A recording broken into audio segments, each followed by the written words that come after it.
Welcome to the Ed Leaders Edge podcast, where we interview innovators and thought leaders in the field of education who are helping students thrive. I'm your host, Ed Madison. I'm a professor and researcher at the University of Oregon, an educational consultant, and serve as executive director of the Journalistic Learning Initiative, a nonprofit organization that empowers elementary, middle, and high school students to discover their voice, improve academic outcomes, and become self-directed learners through project-based storytelling. Welcome to our program. Well, welcome back to the podcast. Elimane Mbengue is superintendent of the Academy of Lafayette Public Charter Schools in Kansas City, which is a French immersion program. And welcome to the podcast. Thank you, Ed. Thank you. So tell me a little bit about the history of this program and specifically why you find that it really helps students who sometimes struggle in other approaches to teaching them. Academy Lafayette Public Charter School is a charter school founded in 1999 by a group of parents who wanted to keep the language immersion program in Kansas City. And it is currently the biggest French immersion program in the nation. It's 1,450 students. Has been a very successful one. We have celebrated our 25th anniversary. And what we can see is our students outperform their peers from the suburban area, school district. And we make sure that we have a rigorous curriculum, high expectations, and helping kids be successful. Mhm. Even our low income or students with disability, they outperform their peers. We have a program that's focused on rigor and making sure also that all those kids who are struggling are adequately supported. Learning the French help them even better, to be better in English. People don't see that, but we have always outperformed the other surrounding suburban school district in English language art. And what is the demographic breakdown of the school? What are the percentages in terms of? Currently we have 57% Caucasian and 43% minorities, and we have 23% free and reduced. And what do you think it is about the French immersion approach that resonates with these young people? Well, the French immersion approach, French and English are a little bit close, and because we start young in kindergarten, pre-K, sometime kindergarten, and making sure that everything is taught in French right from the beginning. And by the time they reach second grade, uh, all subjects are taught in French, except for 50 minutes of English language art a day. PE, science, math, arts, everything is taught in French right from the beginning. And this creates some consistency. And, every teacher is a language teacher at the same time. So it's literacy in the content area is developed. Mm-hmm. Kids develop some focus, and there are a lot of researches about language immersion that create more cognitive advantage in the kids than their peers.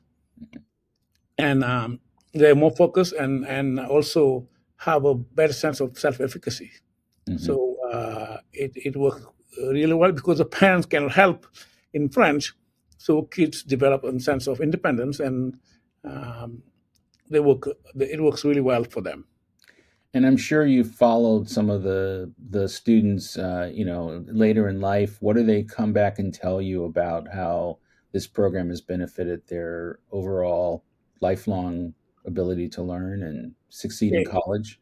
It's amazing. I started my career, as I told you, I think in Portland, Oregon, Mm-hmm. and years later, I've received parents' testimony how their kids did really well later. Here, when we get our kids, we organize session of what is called Parents Academy, inviting our alumni to come and talk to parents how they did with the French immersion. We have kids from the best universities. They did really well, and generally when they go to before we get a high school, when they went to other high school, they are always among the top students there. So the French immersion has helped them a lot in terms of academic and understanding uh, global context and being risk taking, taking risk, of course, and also they have better understanding of the English language, which is the basis of instruction. Of course, if you know that many kids have trouble or challenges reading at grade level, our kids don't have that issues.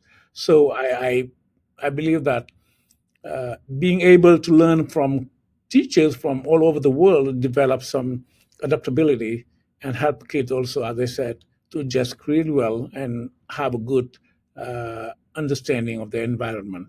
Mhm. So they're satisfied. Let's step away from our conversation for a moment for me to tell you about the Journalistic Learning Initiative's innovative educational tools and services.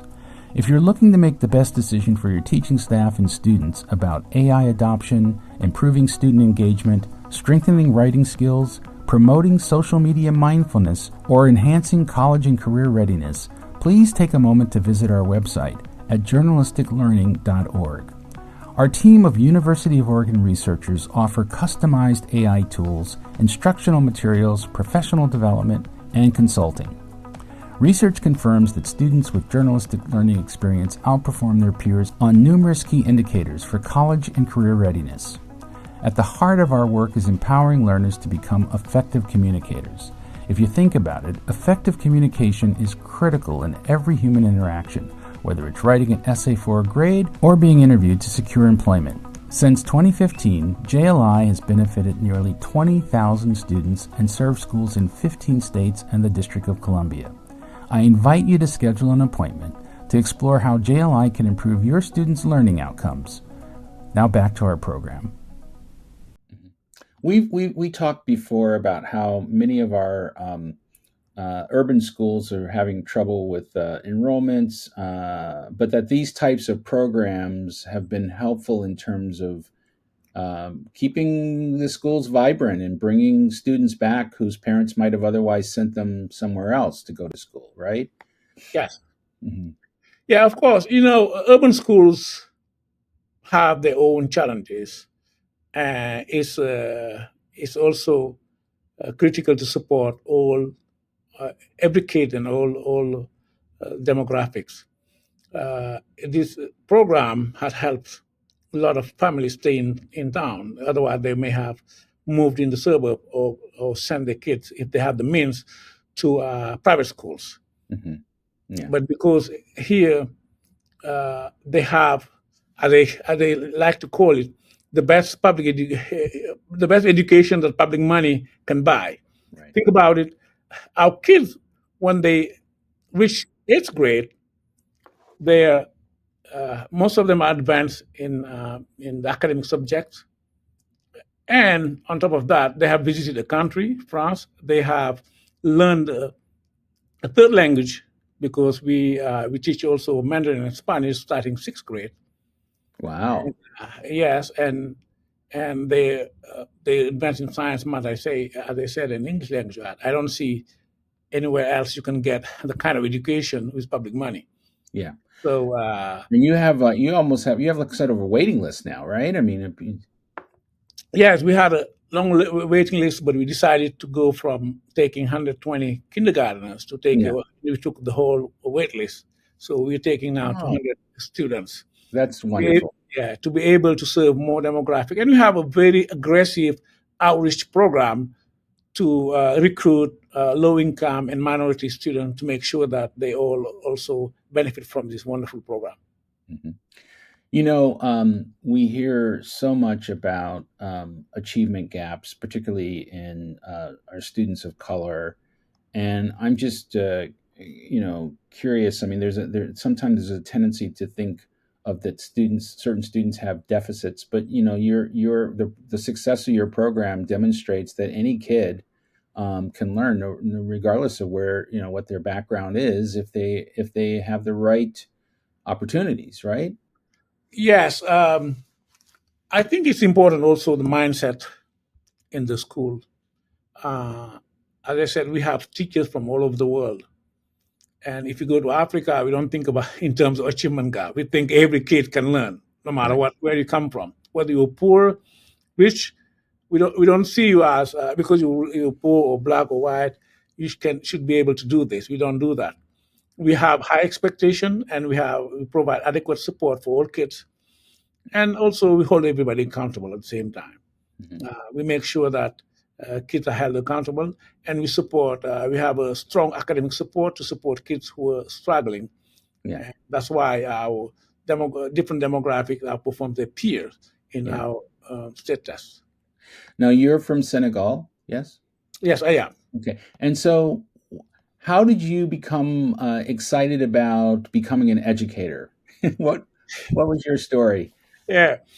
When I After high school, I wanted to study law. I went to the law department, and I was successful first. But I decided, you know what, I think education is my calling. I decided to leave and embrace the career of educators, elementary school teacher in the rural area, and I worked my way to become a district administrator. That's after that I moved to the U.S. I was recruited to teach here. First, I was thinking I'm going to just spend 2 years just to understand the American education context and go back home. And now 24 years later, I'm still here. I became head of school of a French immersion program that is was following the French government system curriculum, and then now I'm in a public charter school district. Right. It's amazing because I serve more kids, and I like to be a servant for every kids, low income, minorities, and everybody. And that's my passion. And I think that at this point, my focus is making sure that every kid is successful. Hmm. We're hearing so much about mental health challenges for youth today, and I'm curious, what you're observing and whether or not how you're handling things like cell phones and usage and all that kind of stuff, access to it. What are your thoughts about that? Yes, what we've seen is after COVID, we have seen some uptick in with regard to behavior challenges, even in our schools. But I think our school have been at the forefront of the use of cell phone. We've never allowed kids to use cell phone in our schools. From the beginning, in high school and now in middle school and now in high school. So we've never had that problem of using or not using cell phone. Our parents supported it. Some parents may have had time when we uh, we take their kids' cell phone, but I think they now understand it. We also didn't want to go one to one for computers. There have been a trend of right in elementary school or middle school giving every kid a computer. We think that uh, learning should be practical and hands-on. That technology can only should be used just to support the real. So we only it's only with COVID that we decided to give kids computers, and after COVID, we took it back. It's in the classroom. And It's what did you notice as a difference?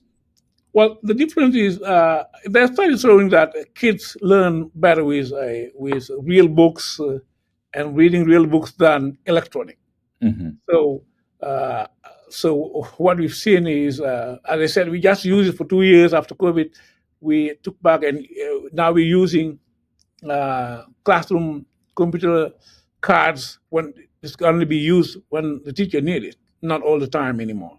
It's only Hmm. in seventh grade that we start giving kids the computers. Hmm. But as you said, we've seen since COVID, we were really affected by COVID. What we've seen is a good comeback of our kids with regard to academic achievement.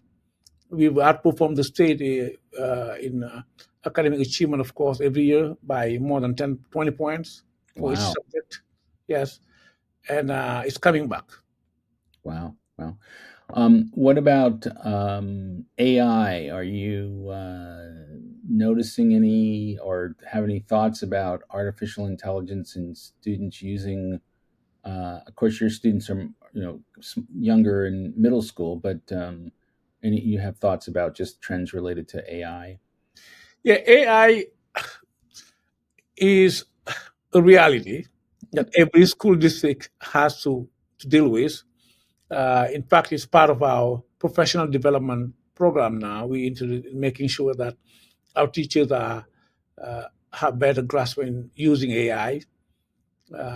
We also we're thinking of developing a policy for AI because part of our reality, as I said, our board will be developing a policy for using AI.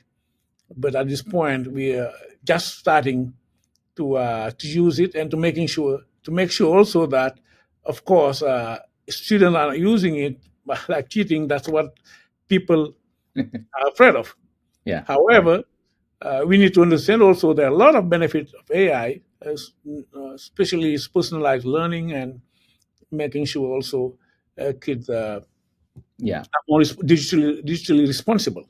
Yeah, So it's democratizing tutoring. I think yeah, before, if you have means can you afford to hire a tutor for your kid, but now yeah, there are ways for kids to get that kind of individualized attention yeah, because of AI. Yeah, which is fantastic, which yeah, is great. yeah. But at the same time, assessment become more challenging because making sure that the Who did the kids work?